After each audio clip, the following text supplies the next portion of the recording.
Hello everyone, welcome to another Frosta Friday. Today I'm jumping on Juan's original book tag, The Faces of Horror.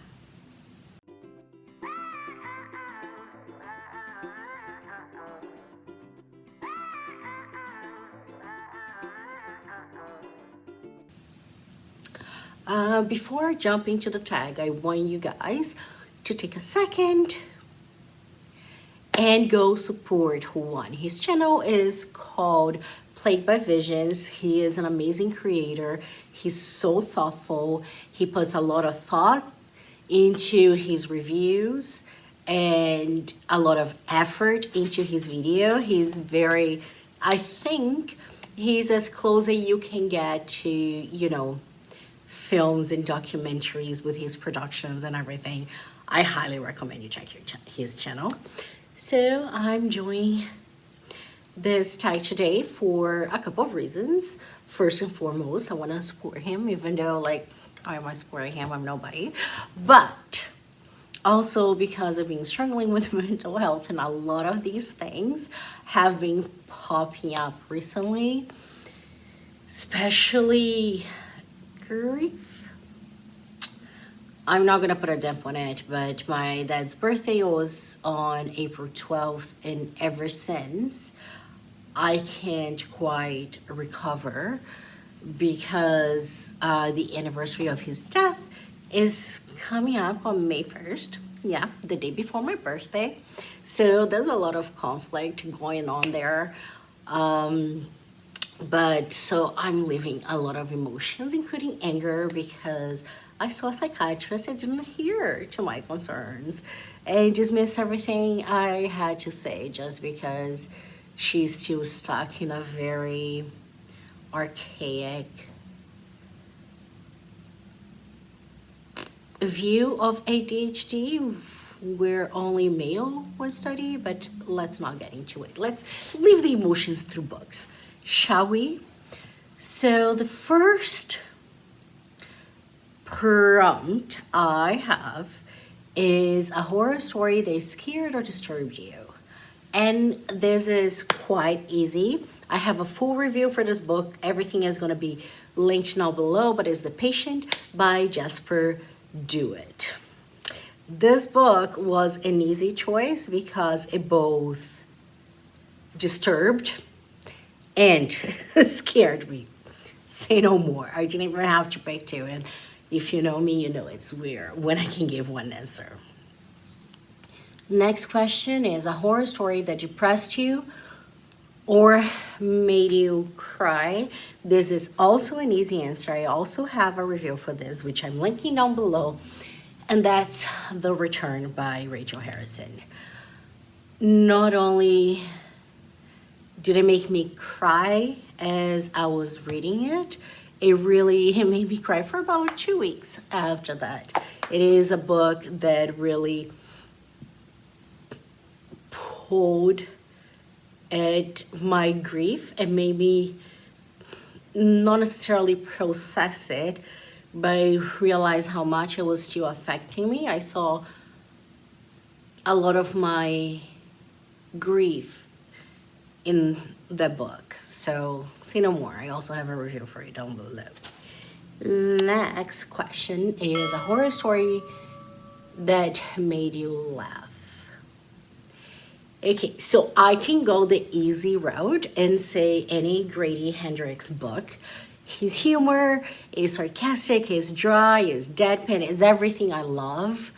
So I could just go with that, but I'll give you a different answer just to get out of the obvious here. And that's Dracula's, with an S in the end.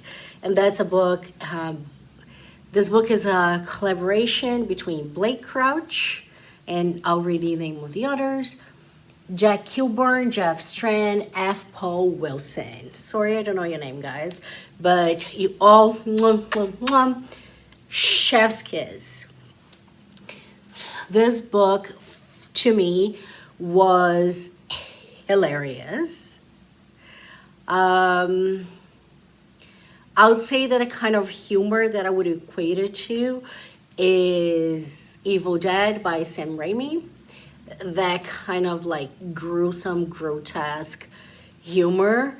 And one of the characters even remind me of like Bruce Campbell in that movie. So I thought it was really fun. It was a really, really fun, entertaining ride. And for a book that has been written by 4 people, it was extremely cohesive. And I think it played out very well to bring depth to the characters. Next question.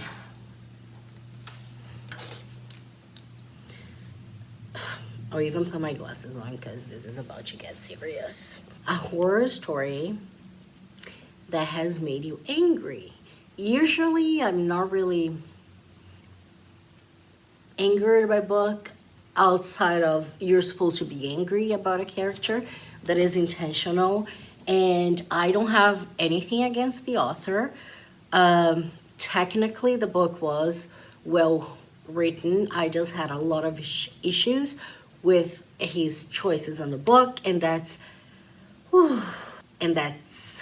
Devil's Creek by Todd Kisley.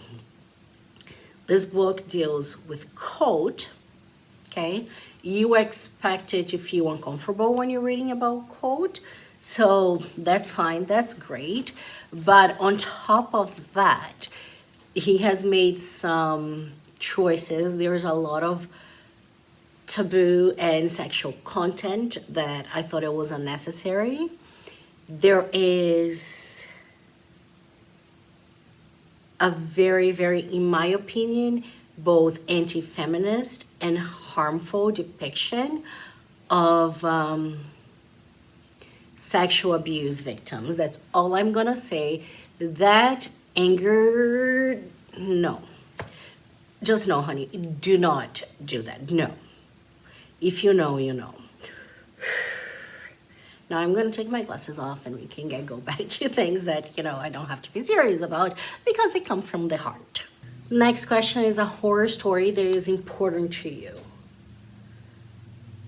That was both the hardest and the easiest one to choose. I have many stories that are important to me for different reasons, but I would say that if I had to choose one, it would be Frankenstein by Mary Shelley. I love this just because of the depth of characters, how sad and hopeless it is, how it exposes human nature, how the monster is just an amazing, amazing, amazing character. In my opinion, one of the best characters ever written. Not only that, but this book was also written by a 19-year-old woman when the world was dominated by men. And it has stayed true and survived the test of time. And I think just for that, like Mary Shelley opening the world of horror for women and doing it so well is mwah, mwah, mwah. Besides, it's the book that you can always talk about and reflect on life. So I think that's a pretty damn cool horror story. Last but not least, a non-horror story that you consider horror.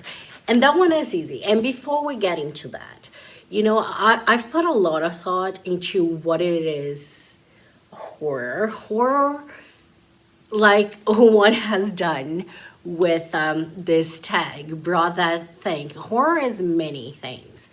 It can make you disturbed or angry and can make you laugh or cry. It is something that touches you and stays with you forever. It can make you scared, and it can be just gore, or it can be psychological. Horror really can be many things. And if I had to really classify horror, I would say that we do have some very clear marks. We have fantasy, we have like thrillers and mystery, but more thrillers. So we have fantasy and thrillers. Everything in between is a spectrum in which horror falls. Some horrors will be more on the fantasy side, someone will be a perfect blend, some will be on the thriller side of things because of the elements they contain, in my opinion. I don't know. Comment down below, what do you consider horror? Anyway, with that in mind, there's a book that a lot of people call a thriller that for me definitely should be in the horror category because of its content, and that's Pretty Girls by Carrie Slaughter. I mentioned it in a video, again, this is posted down below, but that book is so freaking gruesome. It's dark. It's got dark. It goes very dark places. And all it brings is actually human nature and things that already exist and are happening right now as you watch this video. And the thought of that is scary. I think the veridity of what's in those pages is what makes it the most scary thing about it. So definitely that's a book that I think should be considered horror. Again, I really enjoyed doing this tag. Thanks Juan for creating this tag. It has definitely been very interesting and thought-provoking, and I really enjoyed it. I'm curious if you had to answer these questions, if you have a channel, be considered tagged. You can make this tag and you can post a link down below, or if you have already made it, you can post a link down below so people can check it too. And if you do not have a channel and you're very interested in these questions, please comment down below with your answer. Why did that sound like I was gonna say something after? Because I actually not. I'll try to come back next week. No, I'll make any promises, but until next time I see you, be the hummingbird. Bye.